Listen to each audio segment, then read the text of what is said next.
Hello, I'm Matt Orr, and with Wet Ink Games, and today I'm going to talk to you about character creation in Wild Skies Europa Tempest.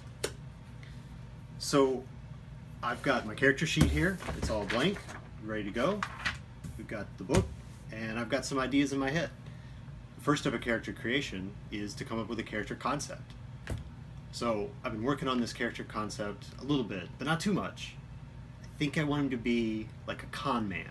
A con man, like carnival barker sort of guy that travels around and drums up some business for himself and his team, but kind of does it with a bunch of theatrical sort of trappings and stuff like that. So let's see where we go from that.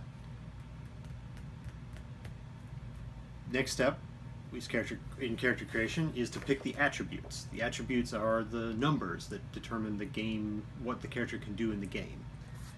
The attributes are explained on page 5 of the book.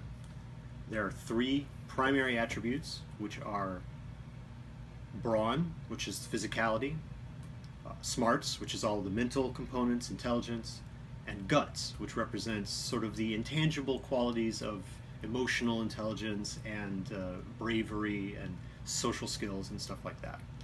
So for this guy, now the way it works is you get 10 points to divide between those 3 things.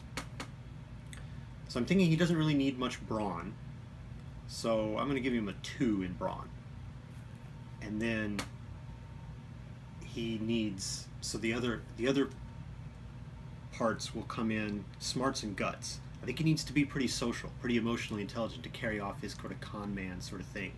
So I'm going to give him 5 in guts, and that leaves 3 for smarts. So after that, we have 6 other secondary attributes. You'll be spending 18 points to divide between those ones. Strength, again, he doesn't need to be very strong. He's going to be mostly making his way in the world through his talking. So I think I'm going to give him 2 strength. Fleetness is speed. That's a little more tricky because fleetness also determines things like how well you can move a pistol, how well you can dodge. I think he might need to be able to get out of the way sometimes. So I think I'm going to give him a pretty 4. I think it's going to go well for that. Under smarts, we have know-how and moxie. Know-how is book learning. Moxie is sort of like not intelligence, but like sort of street smarts kind of. So know-how, I'm not sure that he's going to have a lot of know-how. I imagine he's more self-taught kind of guy. So we'll give him 2 in know-how and maybe 3 in moxie. Just to start out. We may have to adjust some here in a minute. So the last 2 we have to talk about are valor and grit. And valor is the more social intelligence sort of thing. It's sort of bravery and your sort of the personality that you have with other people. So I think that's where he's really going to excel. So I think he's going to get a 4 in that one. And grit is just the stick-to-itiveness, the how much can you knuckle down and get things done. So we've got 3 left. So I think that's just a 3 will fit there nicely. Alright, step 3 of character creation is to pick the animal type. In Wild Skies, everyone plays as a humanoid animal, or anthropomorphic animal. So we've got 40 animal types in the book, and there's the whole animal aspect of the game is explained on page 7. And on page 8 is when the animal types actually start. And we have a random roll table on page 8 that I'm going to use right now to determine what type of animal type this character is. I haven't decided this in advance, so this is for real.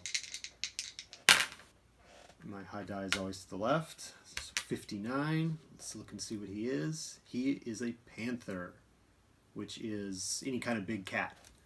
So we're going to look for panther, and we're going to find out what kind of game statistics the panther has. So panther gets, starting off, he's a large size animal, so that determines his size. I don't really see the need to change it. We have brawn and +1 strength and +1 moxie.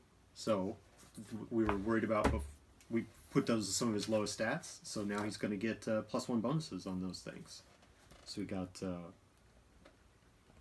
Brawn goes up to 3, Strength goes up to 3, and as a big cat, he's also kind of clever and smart, so he gets +1 Moxie. So now he's got 4 in Moxie. The other thing that the animal type will tell you is it tells you one of the stats is what's called uncapped. Most stats in the game are capped at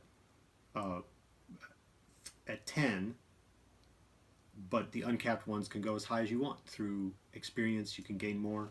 So there's a box here to mark. So his fleetness is uncapped. The animal type also tells you starting abilities. So starting ability for a panther is night vision. So that's something our character can do. See in the dark. You also get to pick 2 more. If I'm not going to change the size, which I'm not, then we get to pick 2. If you want to change the size from the initial, you can do that once for free, and then twice at the cost of one of your starting abilities. That's some complexity. We're not gonna mess with that. So we got burst of speed, camouflage, crushing jaws, and claws, and pounce are all the things that he can do. So let's see. I think camouflage is a good one for him because he's going to try and blend in. He's an actor. I think that might be good for him. And I like the idea of the claws. You can kind of pull them out by surprise. Always be armed. Nobody's really going to be thinking about that. So I think he's got, those are the 2 that we're going to go. So his 3 starting abilities will be night vision, camouflage, and claws. Alright, now we're on to step 4 of character creation, which is choose size. Now, size doesn't matter a whole lot with the social aspects of the game. Like, you're going to be able to fit in your cockpit, you're going to be able to walk through doors no matter what size you are. But it does matter a little bit with some of the game statistics. You can be anywhere from 3 feet tall to 10 feet tall depending on your size, and that changes obviously your weight and other things. There are certain restrictions for if you're real tiny, you can't have as high of a strength, and if you're real big, you can't be as fast. So there's some limits there, and those are all explained on page 28. So our character is a large size animal, so 6 to 7.5 feet tall, about 180 pounds, and each of the sizes has one of their attributes which makes it uncapped, just like your animal type. For large size, it's brawn.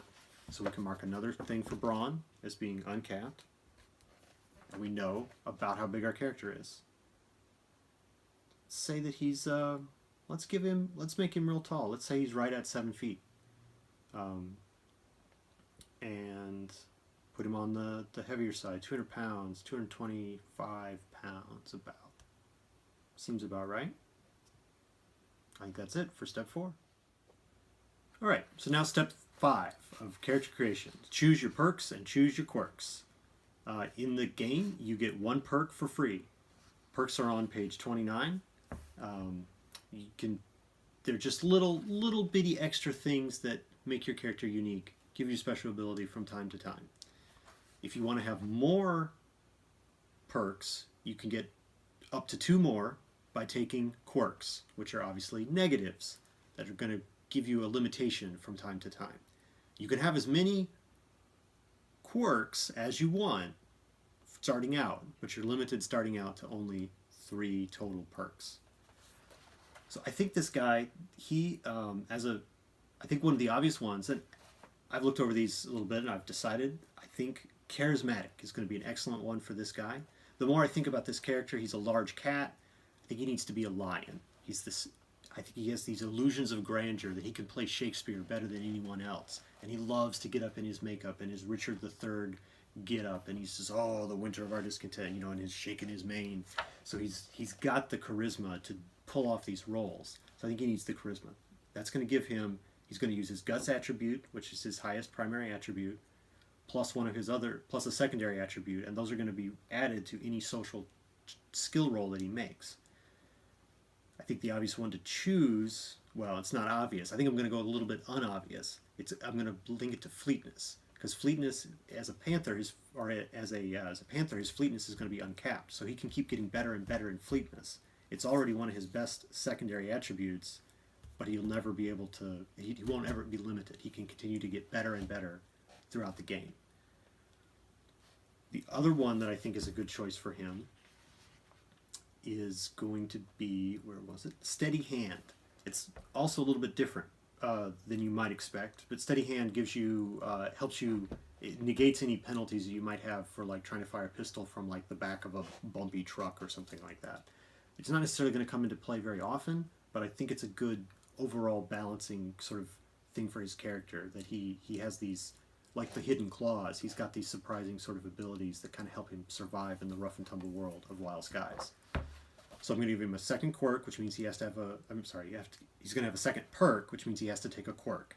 Quirks start on page 31. We've got everything from you're blind, or you have bad eyes, or you're a drunk, or you're a liar, to the one that I'm going to choose is that he has a craving, a deep-seated need to eat uncooked meat, which, because he's a lion, you know, it sort of comes from this emotional place of vulnerability, and in our game world,